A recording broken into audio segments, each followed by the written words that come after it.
All right. Welcome back to Fabrication 101. We're back in the shop working on the Bronco. It's a new day, new week, new kind of part of the project. Is that a mosquito? Huh. Anyway, we're working on these shock mounts some more. You can hold the fuel cell out, and that is just to make things a little easier, less kind of risky, I guess. It's diesel, so there's not a ton of risk, but I just don't want to tear things up. Anyway, I need to add a tube in here, or a couple of tubes actually. So I think I'm going to pull a tube from up here-ish on this tube down to like this node.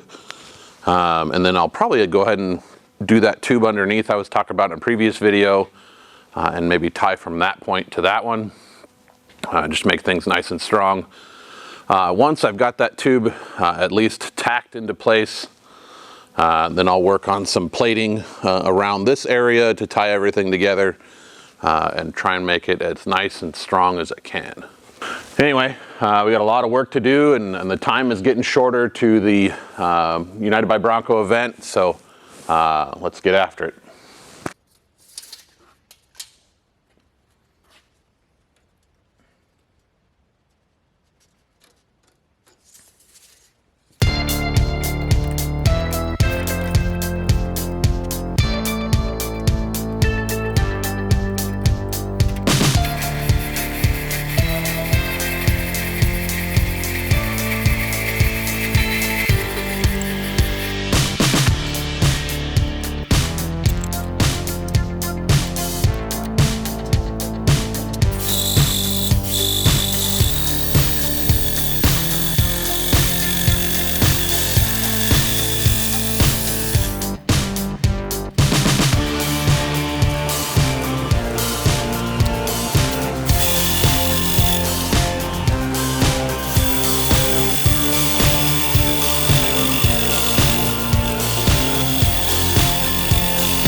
All right.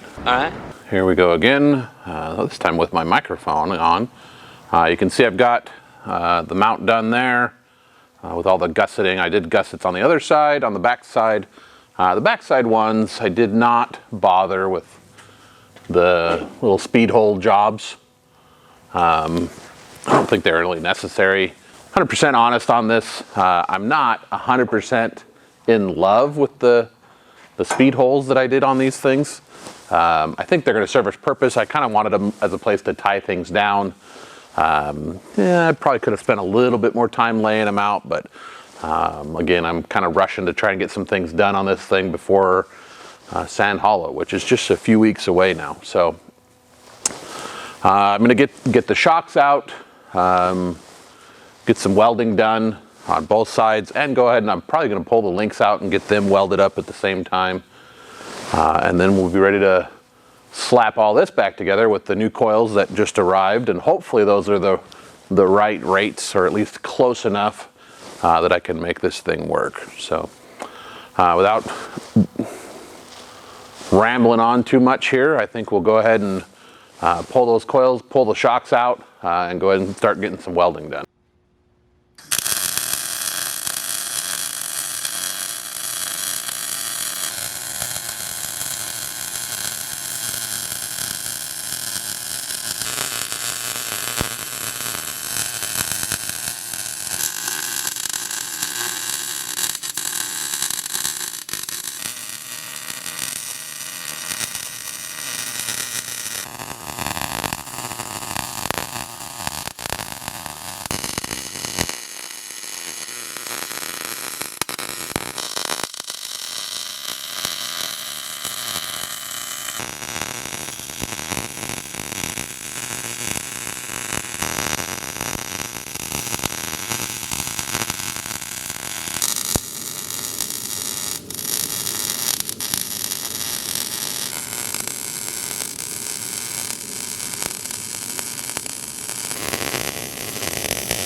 All right, we're back. It's a new day in the shop. You can tell I got my hair cut, got my beard trimmed up, looking nice.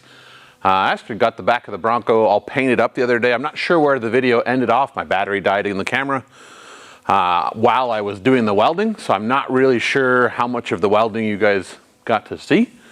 I won't know until I edit the video. Anyway, that's all painted up.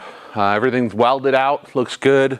And now it's time to pull the links and I think finally get those welded up and put back in for the last time. So anyway, we'll pop those out and get those over there where we can get them welded up. All right. We're gonna try this. We'll see if this works. I can show you what I got rigged up here to weld these links. I don't have any kind of a way to rotate this other than by hand. I don't have a lathe. It'd be nice one of these days maybe. But this is set up on these little wheels, on these, what do they call them, vehicle dollies, I guess. But I can rotate it nice and smooth as I go. I've got a ground there. These actually works really well for grounding on tubing or pipe that you can't quite get a ground clamp to snap onto, or if you want to rotate it like this.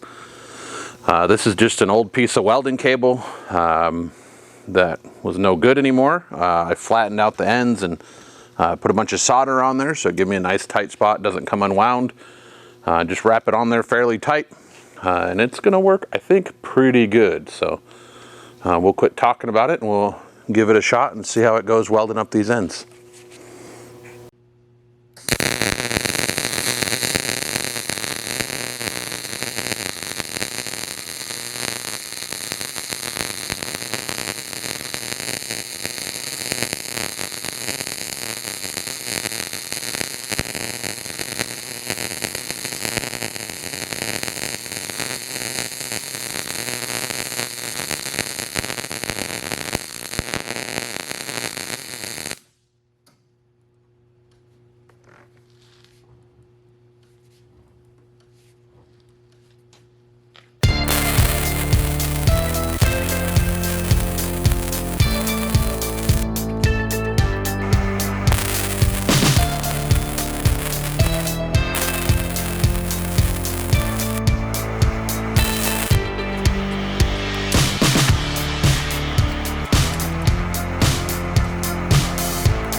got the lower links all welded up. I did some mostly MIG.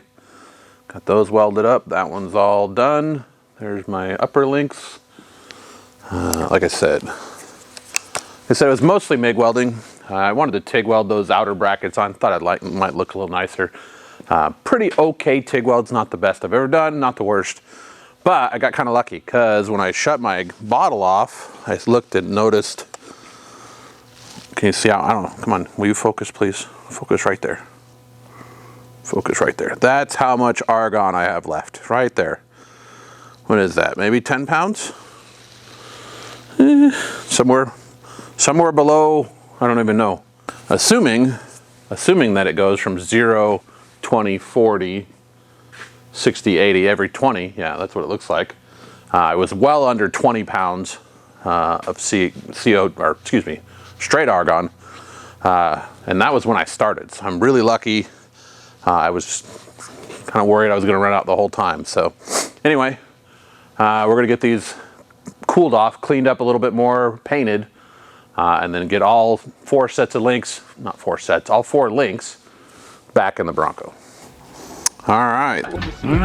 The Bronco is off of its stands. It's sitting a little low in the back, but that's not that big of a deal. I don't think it's a coil rate issue. Before I get too crazy messing with these coils or trying to figure out rates and doing all that stuff, I need to charge them. They don't have any nitrogen in them right now. They're supposed to have like a minimum of 150 pounds in them, so I think I'll get them charged up, see how that settles things, and go from there. But everything else is looking really good. The rear end is pretty centered and lined up the way it's supposed to be. Is about as good as it's gonna get, I don't think, or I do think. One of those.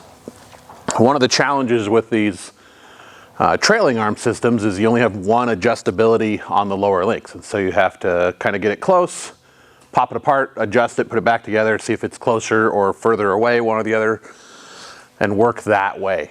So it takes a little bit more work. It took me about probably maybe an hour to get this thing lined up, get the rear end to where it's not crooked in the back, distance-wise, side-to-side wise, and vertically, one or the other. In all 3 planes, I guess I should say. But everything's looking really good right now.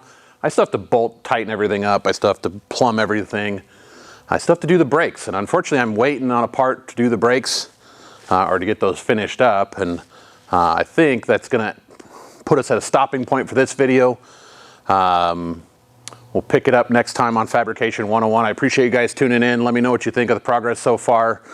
We're getting closer. We're also getting closer to Sand Hollow and the United by Bronco event, but I think we're in good shape. There's going to be a few things I'm not going to be able to finish up, a few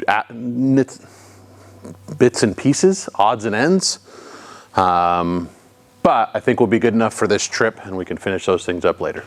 So anyway, we'll catch you guys next time on Fabrication 101. In the meantime, do yourself a favor, do me a favor, like and subscribe, but also go build something.